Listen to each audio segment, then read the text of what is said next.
Arjuni ngihlezi nginomuzi njengonina wokuthi uNtando kufanele atholakale ngokusheshsha okukhulu. Sengifuna umalokazana kulomuzi manje. Lalela mama, mina ngifisa ukushada. Ngizokwenza yonke into ekumele ngenze ukuze ngithole uNtando. Kuthi wanje mayithola ukuthi ubabu noma ipati banako ukuxhumana ekaradi. Insizwa zingibiza uma ibrade. Yabona lo mfowenu uRafraji. Ngeke azalibone la kusasa. Uvilas, uyawuqeda nje umsebenzi. Uba le ntombazane esesithombeni. Misayali, Ngiyeza mnumzane. ifile. Angiyitholanga mnumzane. Umisayali uselahla ifile elibaleke kabi. Iphutha lakhe lesibili lelo. Kunezithombe embili kwentatha efakiwe. Uma kufakwa isithombe sokugcina, ubokwazi ukuthi usulahlekelwe umsebenzi wakho.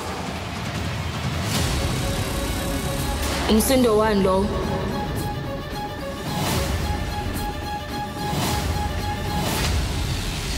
Isivumelwano ngomsombuluko kuze kube yisonto ngehora lesishiyagalombili kuStar Khanya kuphela.